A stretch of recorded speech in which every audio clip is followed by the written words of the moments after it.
Jangan lupa subscribe, like, komen, dan share YouTube TVRI Bengkulu. Dan nyalakan loncengnya ya.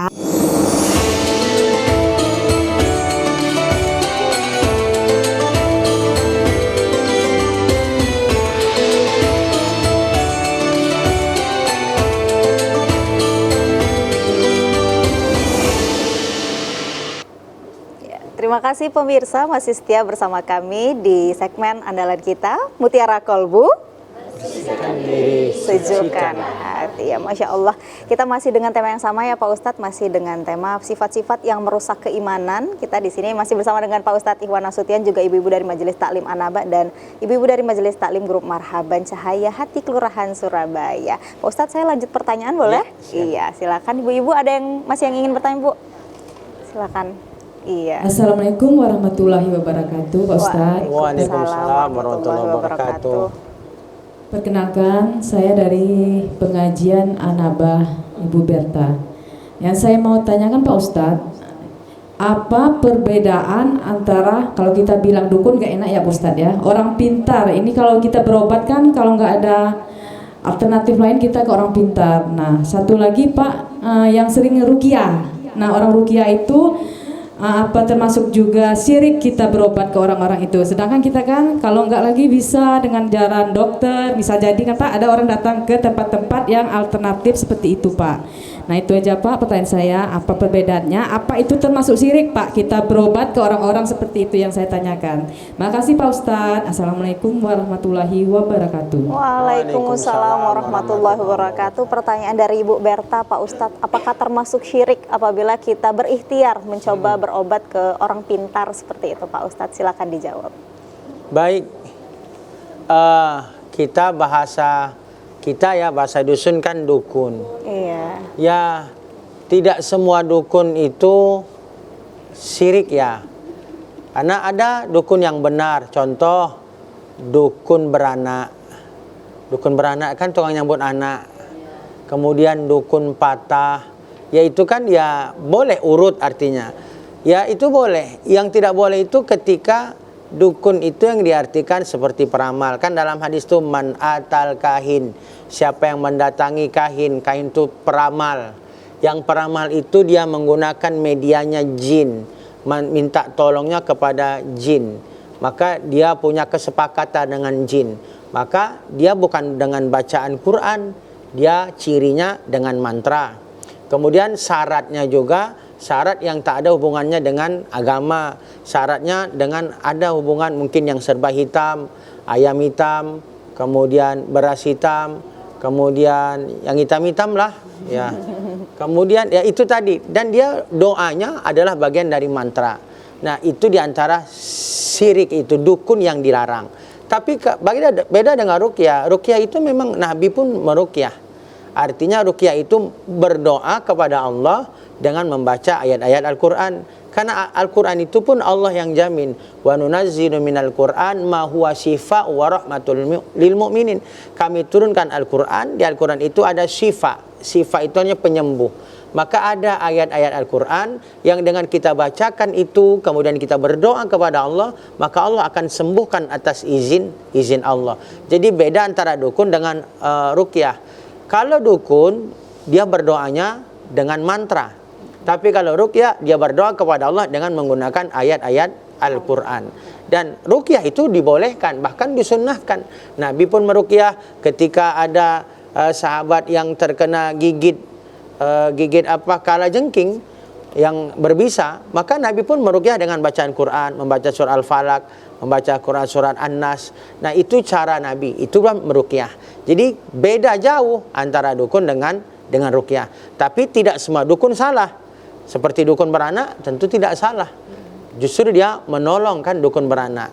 Yang dukun yang salah itu adalah ketika menggunakan medianya jin, atau termasuk mungkin memindahkan penyakit si A dipindahkan kepada binatang. Yang memindahkan penyakit ini dengan kekuatan apa? Dengan bantuan apa? Jin. Maka di sini ulama mengatakan, kenapa binatang disakiti? Binatang juga makhluk Allah. Kenapa dipindahkan? Maka apa medianya? Tentu kan pakai jin. Maka ini tidak juga dibolehkan. Jadi begitu Ibu. Iya, Bu Berta terjawab. Iya, ada lagi Bu yang ingin bertanya? Ya, silakan Bu.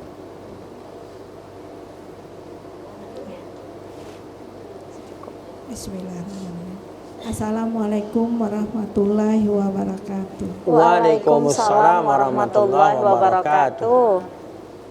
Nama saya Elmiyanti dari Majelis Taklim Anaba. Pak Ustadz, Ya, Bu. saya ingin bertanya, Iya.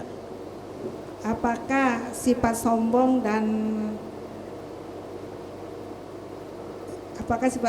itu melemahkan ketakwaan kita terhadap Tuhan?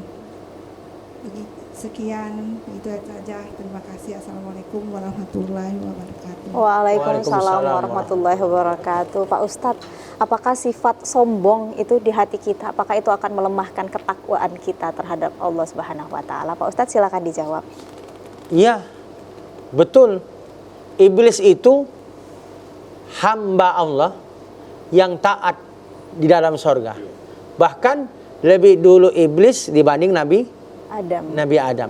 Jadi iblis, malaikat, Nabi Adam dalam sorga. Semuanya apa? Bertasbih, bersujud, memuji Allah. Itu iblis. Tetapi ada satu kesalahan iblis. Apa? Sombong. Bukti sombong, dia merasa lebih baik. Maka sombong itu ciri juga merasa lebih baik. Bahasa kita raso-raso. Ya, ana khairun minhu, kata iblis. Aku kan lebih baik daripada dia. Kenapa aku harus sujud kepada Adam? Jadi iblis itu salahnya hanya satu, sombong. Kenapa sombong? Karena merasa lebih baik, raso-raso. Raso paling cantik, raso paling benar. Itu raso-raso. Itu bahayanya raso-raso itu. Penyakit raso-raso itu berarti turunan iblis. Itu bahaya. Maka Allah usir si iblis. Padahal dosanya hanya satu. Tak mau sujud. Kenapa tak mau sujud? Karena merasa lebih baik. Dan itulah ciri sombong. Murka Allah. Yang awalnya iblis ini hamba Allah dalam sorga. Taat dia kepada Allah. Tapi gara-gara sombong diusir iblis dari sorga. Saking bahayanya sombong menghilangkan ketaatan, ketakwaan kita. Sampai detik ini iblis tak mau tobat. Karena sombong itu dia tidak sadar kalau sombong. Jadi orang sombong itu tak sadar kalau dia sombong. Karena dia kenapa? Dia merasa benar. Maka beda Nabi Adam dengan iblis. Kan ini dua-duanya alumni sorga. Nabi Adam alumni sorga, iblis alumni sorga. Sama-sama penghuni sorga dulu, sama-sama terusir dari sorga, sama-sama punya satu dosa. Hanya satu dosa, cuman beda dosa. Nabi Adam dosanya makan buah khuldi. Iblis dosanya juga hanya tak mau sujud. Hanya satu dosa, terusir dari sorga. Tapi apa yang membedakan dari tiga persamaan ini? Nabi Adam tobat.